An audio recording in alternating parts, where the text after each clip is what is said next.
As-tu un problème de pensée impure? As-tu un problème d'impudicité? As-tu un problème de colère? As-tu un problème de haine, de rancœur? As-tu un problème de péché quelconque? Le secret pour demeurer dans la sainteté, des heures de prière. Dieu te donne la solution. Cher ami, tu m'écoutes? D'accord. Amen. Des heures de prière. Alléluia. Alléluia. Amen. Pourquoi Jésus ne succombait pas dans la tentation et qu'il triomphait du péché? Il priait pendant des heures. Les chrétiens de notre époque, les hommes de Dieu de notre époque, sont paresseux dans la prière. Que fais-tu de ta vie? Qu'est-ce que tu fais d'extraordinaire quand tu ne pries pas pendant les heures? Tu te promènes, tu bavardes, tu passes le temps devant l'écran de la télévision. C'est tout. Pendant des heures. Préfère parler à ton Dieu pendant des heures que d'aller causer vainement ou te promener vainement. Oui. Préfère être avec Dieu. Préfère chercher sa face. Préfère être connecté à ton Dieu. C'est tout. Écoutez, Dieu le veut. Dieu veut cette vie-là dans votre vie. Je ne sais pas comment. Peut-être que... Oh Jésus-Christ. Amen. Amen.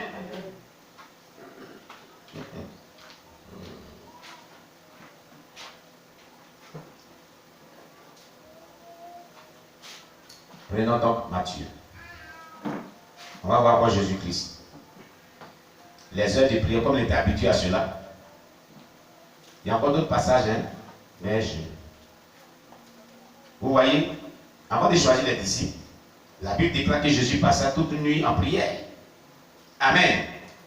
N'est-ce pas? Voilà encore une autre habitude. Voilà encore, il le fait encore toute une nuit en prière. Nous savons tous que la nuit commence au crépuscule, qui est 18 heures. C'est pas ça? La nuit commence au crépuscule, qui est 18 heures. 18 heures, et le jour se lève à partir de 6 heures. Quand vous comptez 18 heures à 6 heures, ça fait 12 heures du temps. Donc si on dit toute une nuit en prière, une nuit, c'est de 18 heures à 6 heures. Ça fait 12 heures du temps. Et la révélation qui est dedans, c'est que peut-être Jésus passait 1 heure du temps pour chaque disciple. 1 heure du temps pour chaque disciple. Et il a appelé 12 disciples. 12 heures du temps pour 12 disciples.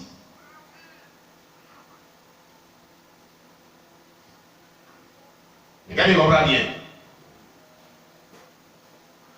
C'est pourquoi il prend Pierre, Jean et Jacques. Alors on va faire ce qu'il a fait pour vous choisir. Quelqu'un comprend ce que je viens de dire? Notre Messie, qu'on appelle Jésus-Christ, avait pour habitude de passer des heures de prière. Les chrétiens ne peuvent pas passer des heures de consécration de prière. Ils sont faibles. Les démons jouent sur leur vie. Ils succombent si facilement dans le péché. Satan manipule leur vie. Réveillez-vous du sommeil spirituel et de la mort spirituelle. Réveillez-vous. C'est votre consécration pendant des heures qui va vous maintenir dans la sanctification. Dans la sanctification sans laquelle nul ne verra Dieu. Jésus dit, afin que vous ne tombiez en tentation. Quand tu tombes dans la tentation, tu pêches, c'est fini. C'est pas ce qu'il a dit tout à l'heure, dans Marc chapitre 14 là. Hein? Les chrétiens sont faibles. Ils tombent si facilement dans le péché parce qu'ils ne prient pas pendant des heures. C'est tout. C'est ce que Jésus est en train de faire comprendre. Ils compromettent leur salut. Ils préfèrent être charnels pour compromettre leur salut.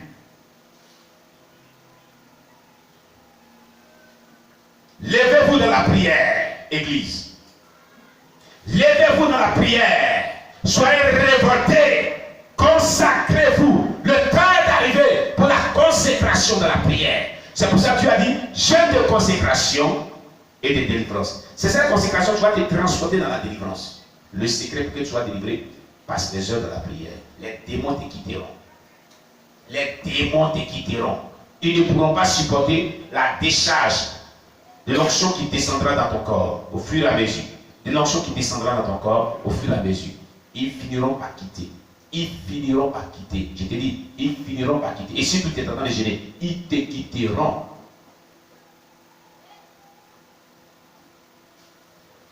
Ils ne pourront pas résister au flot d'onction qui descendra dans ta vie. Parce que quand tu passes 1 heure, 2 heures, 3 heures, 4 heures, 5 heures, 6 heures, il y a une certaine onction qui descend dans ton corps. Qui te pénètre. Qui te pénètre. Au fur et à mesure que tu progresses dans ces heures, Dieu envoie des flots d'onction qui descendent dans ton corps. Il n'y a pas de démon qui résiste à cela. Ils te quitteront. Sirène des eaux va te quitter. Et pendant ce temps-ci, tu cibles tes prières comme des démons que tu as détectés, ou bien la pluie d'âme a détecté, et que tu sais qui te manipulent, comme des différents types de péchés, tu sais qui te manipulent, qui ciblent tes prières comme cela, tu seras libéré. Sans même qu'on t'impose la main. Moi, je n'aime pas imposer la main aux gens. Moi, je n'aime pas ça. Malheureusement, bon, je n'ai pas dit malheureusement, heureusement, Dieu me l'impose souvent, de temps à autre. Sinon, ce n'est pas dans mes habitudes. Je suis un formateur, et c'est ce que le Seigneur a mis en moi. Dieu préfère m'utiliser pour t'envoyer à expérimenter les choses. C'est comme ça que je suis. Voilà comment il m'a appelé. Il préfère que je envoie des gens à expérimenter les choses.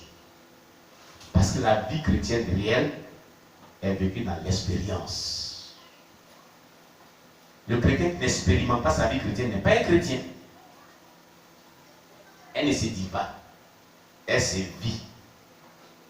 La réelle vie chrétienne ne s'explique pas, mais s'explique par le vécu. Elle se vit. Dieu préfère ceux qui vont vivre la vie chrétienne que ceux qui vont l'expliquer et ne pas la vivre. Ça n'a pas d'importance pour Dieu. Car c'est la mise en application de la parole de Dieu que Dieu regarde. C'est elle qui nous sauve, c'est elle qui nous comprend toutes choses. Quelqu'un me comprend bien? Quelqu'un me comprend bien? Tu peux bien prendre la Bible comme un intellectuel, l'expliquer. Mais si tu ne la vis pas, elle n'aura pas d'impact sur ta vie. Elle n'aura pas d'impact sur ta vie. Mais quand tu vas la vivre, tu vas la pratiquer, tu verras la gloire de Dieu. Tu verras son importance. Tu verras qu'elle est réelle. Elle n'est pas une conte de fées. Maranatha. Et tu es resté. Acclame Jésus pour toi-même. Ce n'est pas des pièces. Alléluia. Alléluia. Comprenez cela. Changeons notre manière de voir la vie chrétienne. À partir de maintenant, impose-toi des heures de prière. Impose-toi par jour. Dans les 24 heures, donne au moins des heures de prière à Dieu. Amen. Mais à partir de 6 heures. Pas moins. 6 heures du temps, pas moins. Dans les 24 heures, commence à partir de 6 heures. Toi, tu as 6 heures. Si tu n'as rien fait, tu as 6 heures de temps dedans. Avec Dieu. Les autres heures, là, tu peux faire ça ce que tu veux. Mais aie 6 heures de temps avec Dieu. Pas 6 heures de temps pour dormir. Dieu dit veiller et prier. Tu dois rester en éveil. Dans la prière. Quelqu'un me comprend bien. Un jour comme combien d'heures? Si on en a 6 heures dans 24 heures, va rester combien d'heures? Tu as 18 heures pour faire tout ce que tu veux. Toi, tu as eu beaucoup, non? Tu as eu combien sur nous? Qui gagne beaucoup?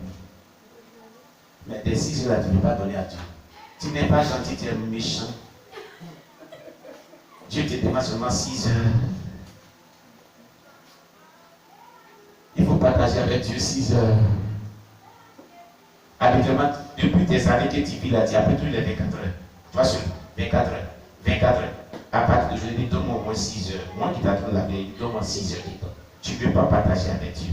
Tu es méchant. Tu n'es pas gentil. Alléluia. Donne à Dieu, ça ne serait que 6 heures du temps. Aménage ton temps. Examine bien ton temps. Par jour. Et regarde à quel moment que tu peux avoir 6 heures avec lui. Et respecte ce rendez-vous. Respecte-le s'il te plaît. Sois discipliné à le faire. Je te donne 1 semaine seulement. Tu vas venir me rendre témoignage. Tu vas voir ce que tu vas faire dans ta vie. Si tu le fais de tout cœur, avec foi. Dès que tu commences, tu verras ce que les premières heures que tu as passées, tu vas voir comment ça va te soulager toi-même. Tu vas voir comment ça te fait du bien toi-même. Tu vas dire, ah, ben c'est bon. Et continue. Le deuxième jour, tu continues. Le troisième jour, tu continues. Tu n'auras pas à faire des choses charnelles. Ta vie va changer. Les dons spirituels qui sont endormis en toi vont commencer à se réveiller. Dieu va commencer à te faire entrer dans une dimension de miracles. Des oracles de Dieu. Rien ne te sera caché. Parce que tu es dans l'intimité avec Dieu. Et celui qui fait de Dieu son intime, Dieu lui dévoile ses secrets de son cœur. Lui, Dieu, son cœur, ses secrets te dévoile.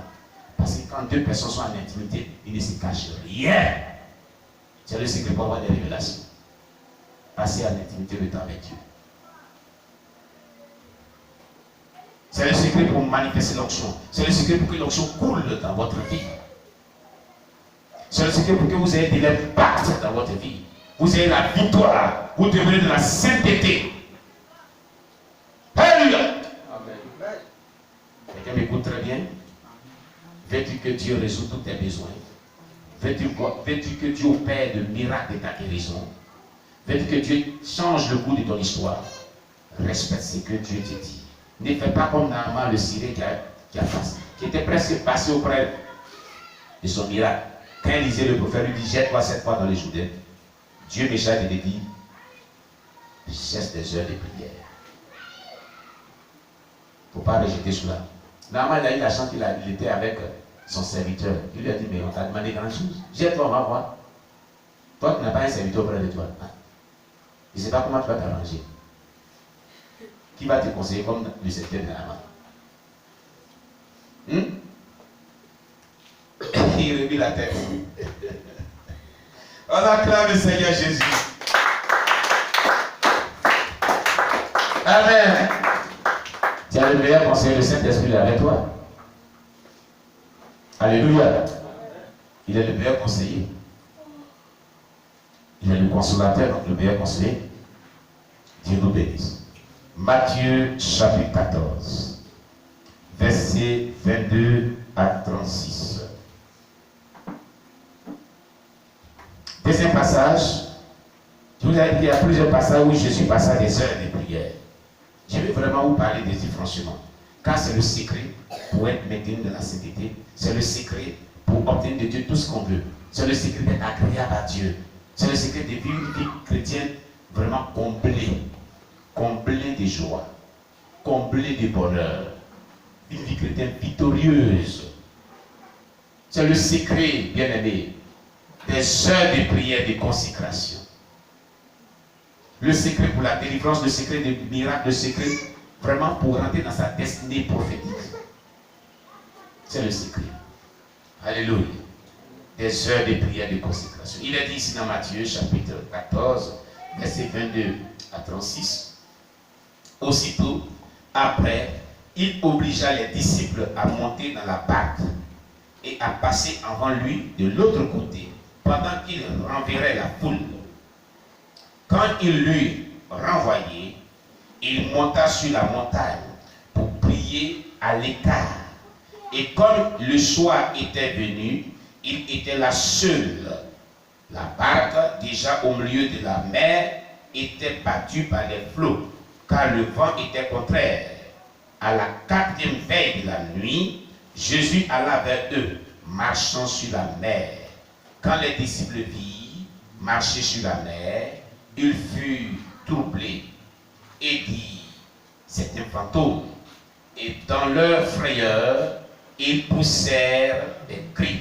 Jésus leur dit aussitôt, rassurez-vous, c'est moi, n'ayez pas peur. Pierre lui répondit, Seigneur, si c'est toi, ordonne que j'aille vers toi sur les eaux. Et il dit, viens. Pierre sortit de la barque, marcha sur les eaux pour aller vers Jésus, mais voyant que le vent était fort, il eut peur. Et comme il commençait à s'enfoncer, il s'écria, Seigneur, sauve-moi.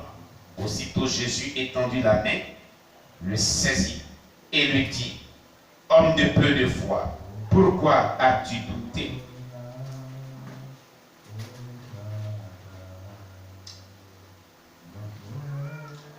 Et ils montèrent dans la barque, et le vent cessa. Ceux qui étaient dans la barque vinrent se prosterner devant Jésus et dirent, tu es véritablement le Fils de Dieu. Après avoir traversé la mer, ils vinrent dans le pays de Génézareth. Les gens de ce lieu, ayant reconnu Jésus, envoyèrent des messagers dans tous les environs, et on lui amena tous les malades. Ils le prièrent de leur permettre seulement de toucher le bord de son vêtement. Et tous ceux qui le touchèrent furent guéris. Alléluia. Tous ceux qui le touchèrent furent guéris. Vous voyez, ce texte